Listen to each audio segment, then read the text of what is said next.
Hello and welcome to ZgermanGuy Reviews. Nazis are a reality of this country. They are a cold hard fact, like 1 + 1 = 2, or that people in open relationships don't really love one another and just stay together because divorces are too expensive. They have shaped this nation and the entire world forever.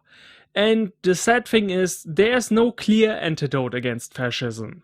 It's definitely not making certain words or symbols illegal, my dear social justice warriors. Believe me, I am not some Republican. I live in a country where there are hate speech laws, and let me tell you, it does achieve exactly nothing. All it does is just bury the ugliness under piles of dirt, which in an ironic twist is exactly what a lot of Germans did during and after the Holocaust. No, I would not delete Facebook posts or limit speech. I would actually do the opposite. I would use a freaking teleprompter to show it in the street. I would print out every hateful comment and send it via perfumed letter to every household in the country and say, look at that. That's what people think in the 21st century. Nice, isn't it? You have to use arguments. You have to deconstruct its claims, showing why these people are liars and fearmongers. Me personally, I think people who are in favor of hate speech laws and whatnot are really afraid. They are afraid because you don't get rid of these things by having a coexist tattoo on your arm. It is a way of thinking, and in order to defeat it, you would need to take a deep look at yourself as well as others. And that's what people don't like, because they are afraid of what they might discover. It's what we Germans have done for many years now. We push this stuff to the underground and act completely surprised when it bursts to the surface. You have to face it head on, but in an honest way.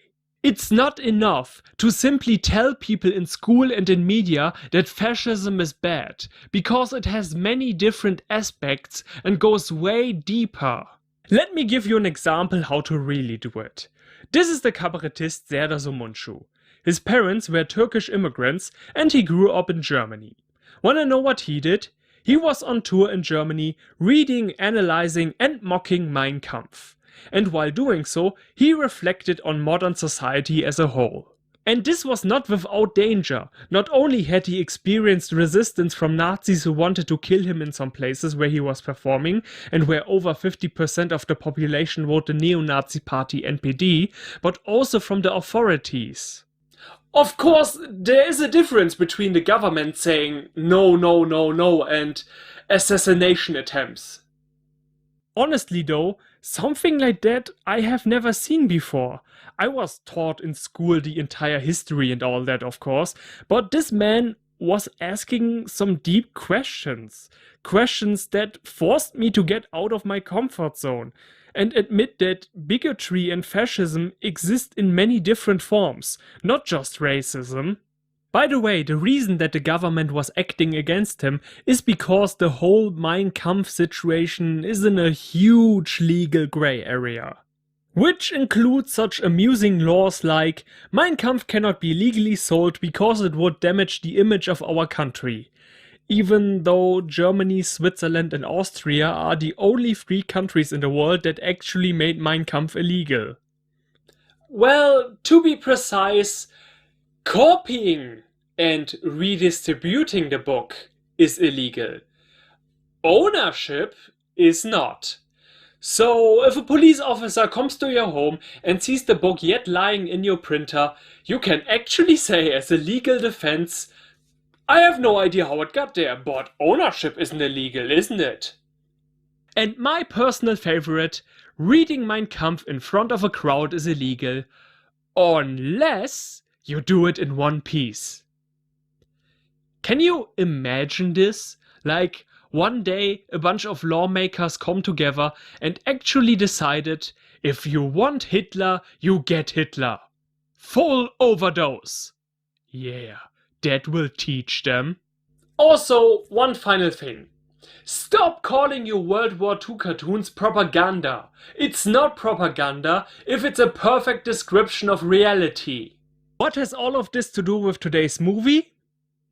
Actually, not that much. but it's an important subject, so I thought I might take the opportunity to talk about it. Good talk, Internet. Good talk.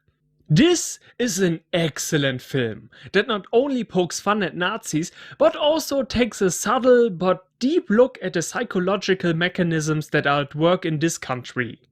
So sit back and enjoy this ride with me through this crazy, crazy nation of mine. This is Heil! Sorry, it's a reflex.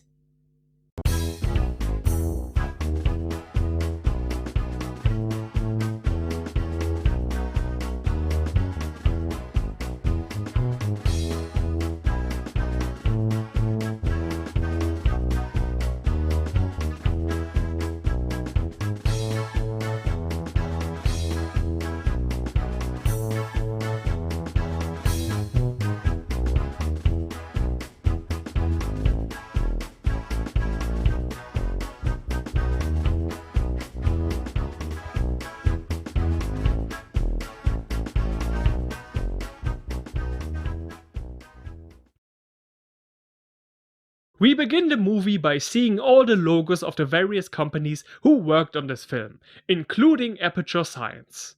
Now you're thinking with portals. Oh well, eugenics is an underdeveloped field. We really begin with a quick summary of World War II.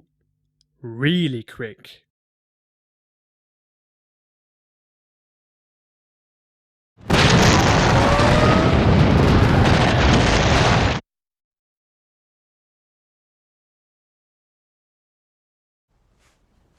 We really begin in the city of Pripyat, a city so right-wing that the calendar never got past the year 1933. A neo-Nazi sprays some graffiti until he threatens a journalist. Soll ich dir Bauch die Fresse, was willst du denn? Johnny! Willst du das? Was? Was? Lass mich in Ruhe, komm. Soll ich mal schießen oder was?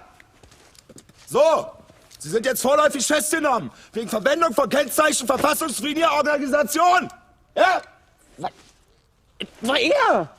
Los, Hände hoch! So, ja. Hey, stehen bleiben! Stehen bleiben!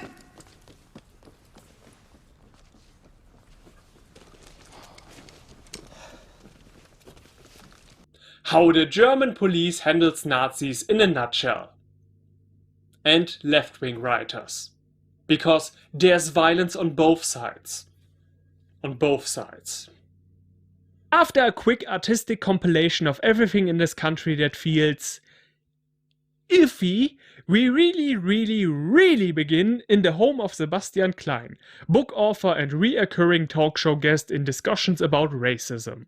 His pregnant girlfriend named Nina comes home and is pissed at him because he is sitting in some TV studios all day long and gets fan mail from a million different women who want to drink coffee with him, while she is all alone feeling like a water balloon. Well, it will be even worse once the child is born and you have to raise it all alone. Oh!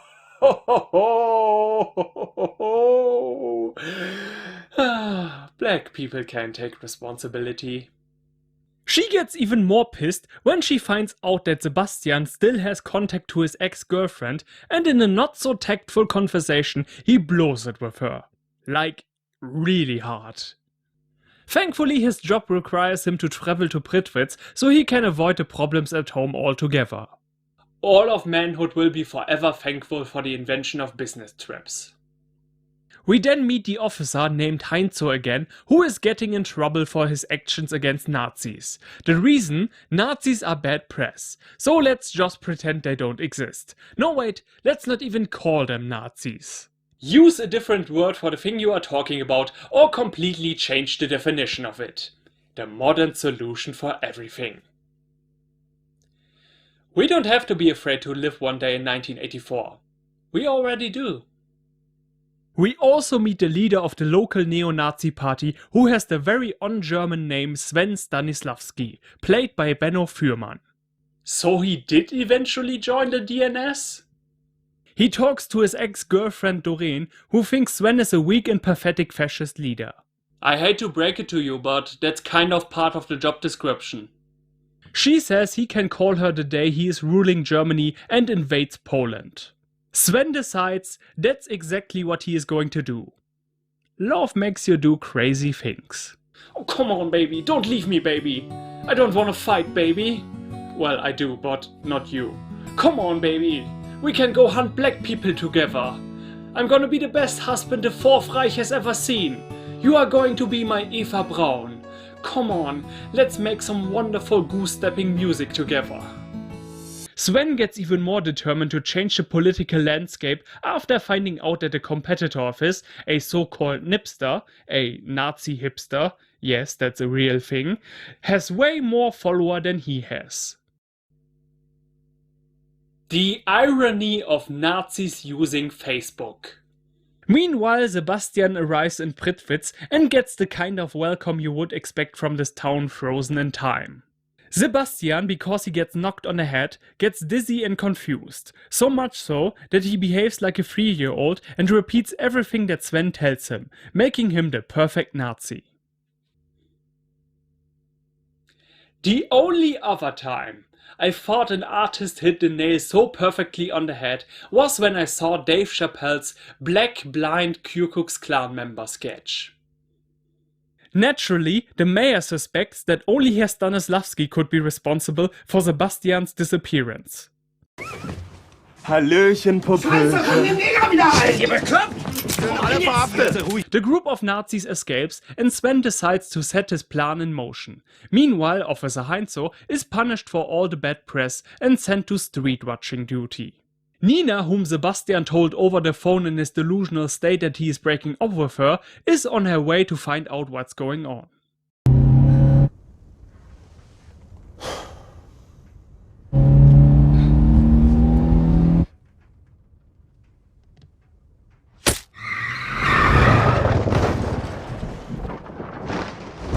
Holy Christ! And I thought the accident in the Bibi Blocksberg movie was overly crazy.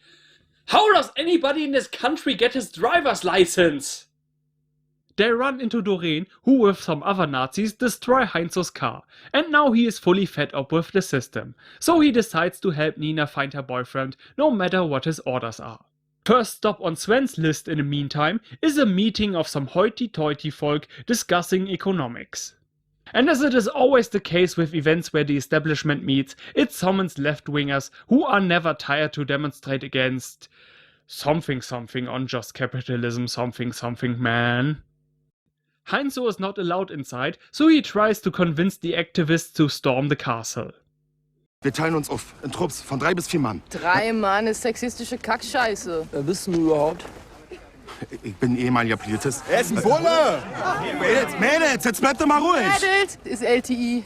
Was? Das ist Nazi-Sprache. Wir sind aber keine Nazis. Das sagen Nazis immer. Mann, jetzt wartet doch mal. Wenn das wirklich stimmt, dass das ein Ex-Bulle ist, dann kann das doch irgendwie helfen, da reinzukommen. Was? Du verteidigst den Nazi. Nur Nazis verteidigen Nazis. No. Keine Solidarität mit Nazi-Verharmloser. Mann, ey! I'm proud to announce that we have been successfully assimilated into the American culture. Good job, everybody. Good job. This movie feels like one of those highly intelligent memes on the internet, like the ones that say, "Why are you wearing headphones if you are just looking at funny pictures?" You know, stuff that makes you think, why the hell are they so right? Meanwhile, on the inside, a hilarious discussion takes place between the namby-pamby intellectuals and a rapper whose name is Himmler. Mein Vater ist halt so ein Oldschool-Typ, ne? Der hat all seine Söhne nach Feinden der Juden benannt. Aber ich sage nur, jeder macht mal Fehler. Oh, those Moslems. Sebastian suddenly starts to read the speeches Sven has written for him, and because he is black, nobody is aware how racist it really is, and he gets away with it. Because the ridiculous assumption that minorities and especially black people can be racist still exists today. Nice racist anti-racism. Liberals. Sven and his gang want to go away, but then one of his henchmen is getting hungry for some violence when he sees the brawl. In the chaos, Sven's other henchman knocks his boss out and takes command, until they realize that they are totally incompetent and have absolutely no clue what they are supposed to do now. So they crawl back to their boss.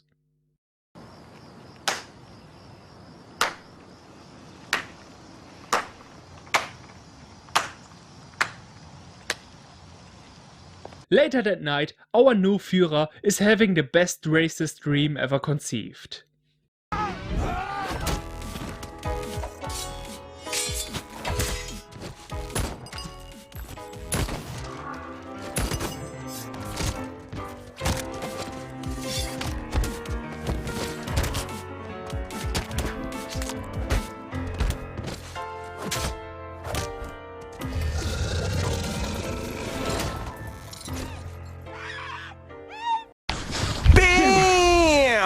Peanut butter and jam!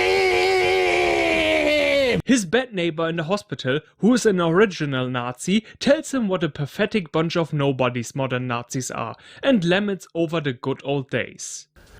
Vor Palitz 43, da bewegte sich auch nichts. Dabei war klar, wenn der Serber angreift, dann haben wir ihn. Aber er greift nicht an. Und dann haben wir das eben selber erledigt. Ein Schwung serbische Uniformen erbeutet, 30 Mann verkleidet hinter die feindlichen Linien, Angriff provoziert und 2000 Mann in den Hinterhalt gelockt. Sven, after hearing this lovely story, decides to copy that idea and provoke an attack by Poland.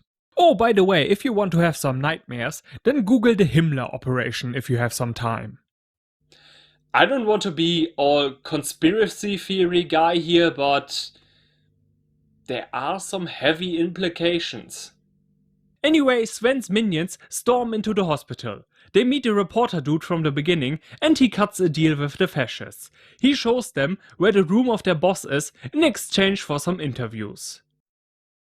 Meanwhile, the German Agency for Constitutional Protection, who is the most efficient working machine for democracy there is hard at work. Bitte mal in der Datenprüfstelle an und besorgen Sie uns eine Genehmigung zum Abspielen eines Internetvideos mit der Adresse, Moment, http://youtube.be/k, großes K, jetzt, ja, großes K, noch ein großes K, jetzt R, kleines R, kleines F, 9. Bureaucracy in action! Soll ich wiederholen? In Ordnung, gut, danke. So, die Jungs von der Datenprüfstelle, die sind auf Zack. Das geht jetzt schnell wie der Wind.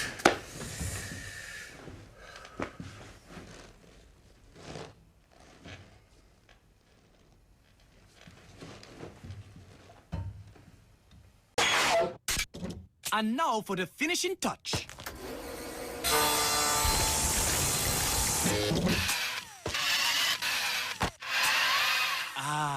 The cycle of bureaucracy.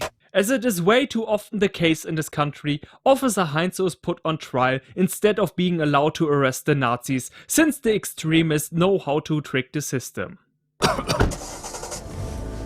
Haben Sie sich das auch gut überlegt, ob Sie in diese Welt ein Kind setzen wollen? You're coming, guys? The bathtub is almost full. Wanna know something even more depressing? Sometimes the government uses so-called V-men who are part of dangerous political or criminal organizations who sell information to the government, and not so rarely the government doesn't do anything. And so it is here in this movie. All three Nazi stooges are V-men, and the government is informed this whole time, but there are no consequences whatsoever. Which I wish was a plot hole, but it is not. You know what? Fuck it. I'm going to make you suicidal today.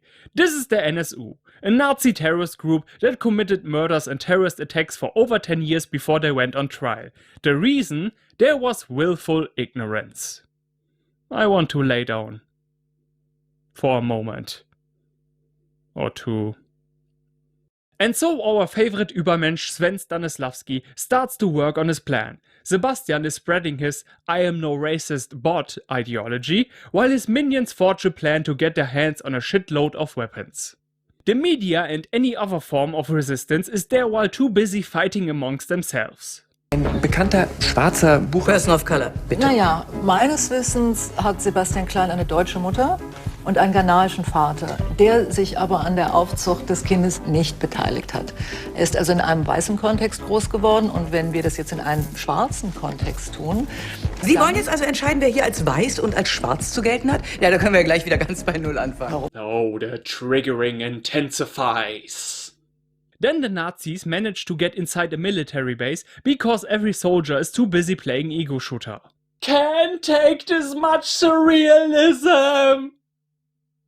Meanwhile, Nina changes her approach and goes to Sebastians former girlfriend, who is easily the best thing in this film.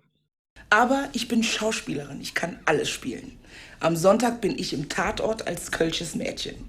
Das wird im deutschen Fernsehen ja nie sehen, wenn Neger deutsche Dialekte sprechen. Das findet der Zuschauer ganz putzig. Oh well, where she's right. After some conflict between the two that can be summed up with "You are a bitch, nuh-uh, you are a bitch," they ask around for some help and go to a live show where Sebastian is at. Their genius plan: holding up a sign that says Sebastian is a Nazi. Fluttershy, I need your help. Yay. Would you please tell me what this is supposed to accomplish? If it was a sign that said, Sebastian, remember who you are or something, I could understand it, but do you think he will read that and go, oh shit, I'm a Nazi, better don't be a Nazi anymore? I mean, this could be said about all signs today, really. If you want to convince someone of something, then write something down that is longer than 2 words. If you just write, me not like atomic energy, or stupid taxes are stupid, you are just talking to yourself. Write something that makes people think. Also, why does no one, I mean absolutely no one, recognize that Sebastian's quote-unquote manager is a publicly known neo-Nazi? Is this Castle Oblivion and we are under Namini's spell, or what is going on here? Anyway, the TV discussion starts and it's uncanny how absurdly accurate it is. They are all here. We have the athlete/actor/musician who doesn't care about the subject at hand at all and is just here to promote his own brand. The theater director who makes pretentious plays and who no one has ever heard of before but is introduced as famous and important.